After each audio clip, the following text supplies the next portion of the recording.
Well, that's a very good question. And I'll bet everybody who's watching or in this room, or everybody everywhere, if they had thought of it, they would have asked the same question. Yeah, resistance is so much a part of how the ego and Maya gets a hold of us.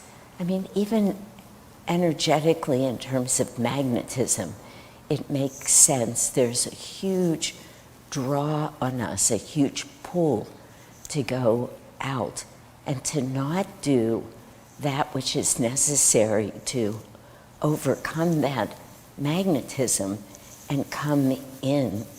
So I'm saying that just to say, not to feel badly, or that part of you that says, I feel like I'm wasting a lot of energy.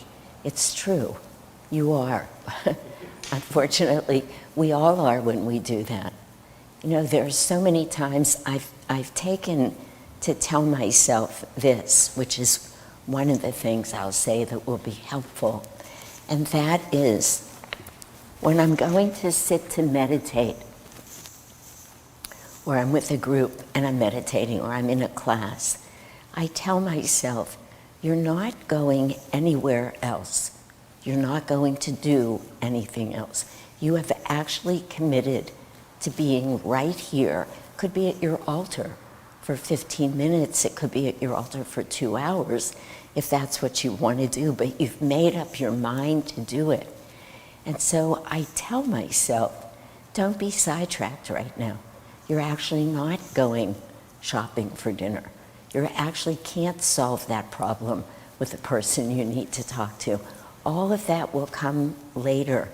And interestingly, the more I tell myself that, the easier it becomes to focus and to do what it is I need to do. I was reading a lot of lessons that Swami Kriyananda wrote in various places, various books, letters to people last week, because I was away and I was doing a series of talks on the essentials on our path. Well, you know, he's written all about all of it. Right attitude, service, devotion, and then finally attunement. Those were the topics. But one of the things that he kept telling us is, as hard as spiritual practice is, because it is hard, any of us who are making this effort, which is all of us who are gathered here or online, are doing that. He spoke about how every time we make an effort and every time we meet a goal, and you know, I'm not sure in what you're talking about. It might be meditation, it might be maintaining a good attitude, it might be the effort that we put in trying to attune our vibration to the vibration of the gurus, which is, of course, the goal of the whole path. But every time we win, every time we have a yes, we did it, we felt our heart open, or we did a good deed, or we smiled at somebody. These are Swamiji's words, not mine.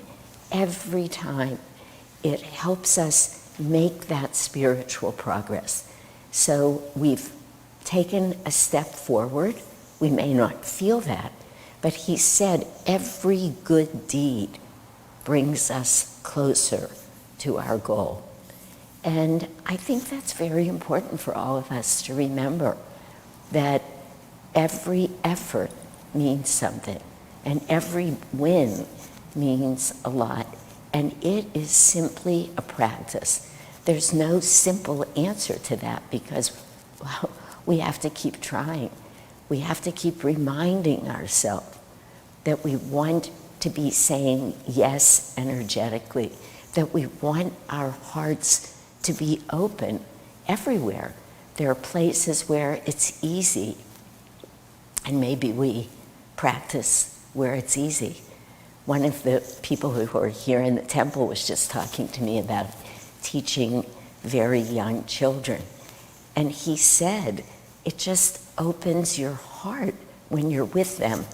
And I mean, it just all sounds silly. I just got this new puppy in our lives.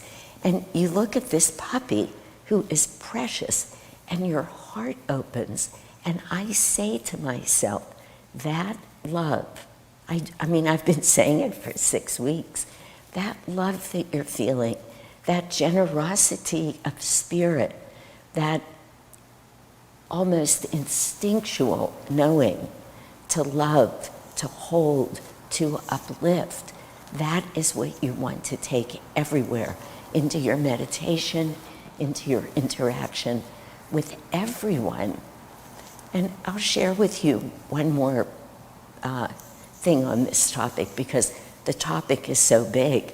I feel myself being resistant.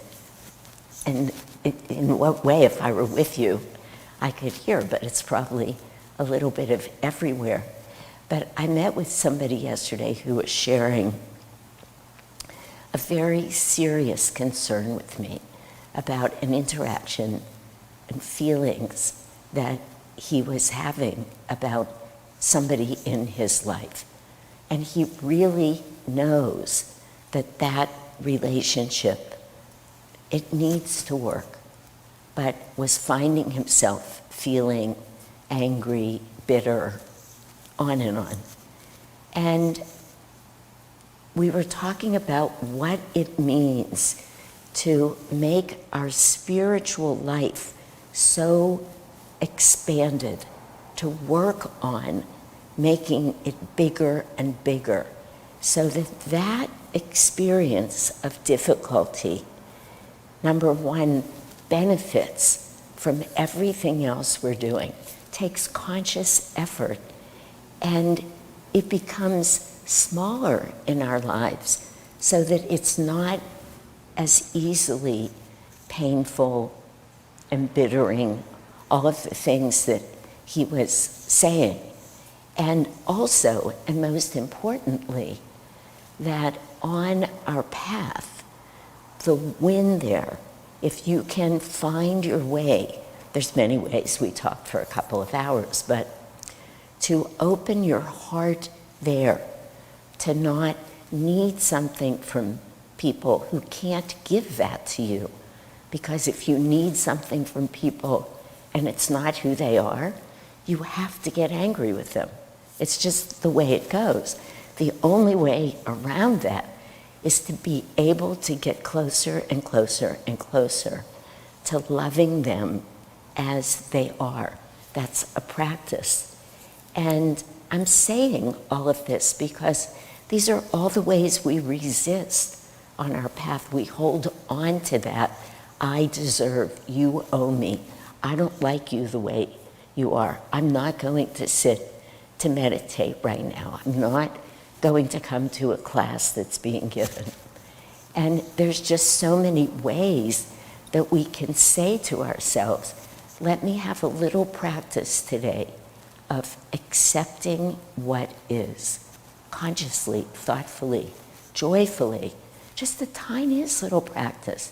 And then, as Swamiji says, we find over time it gets easier and easier until, in fact, the longing for it, the deep desire for it, the joy in it becomes greater than the resistance, than the pain, than that part of us that actually wants to feel bitter. Hard to think of ourselves that way, but it's true.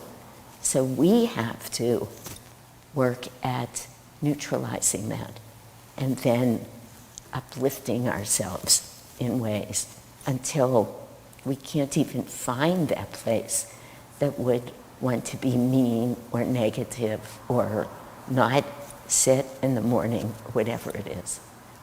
I hope that answers your question. You asked the big question about the whole path.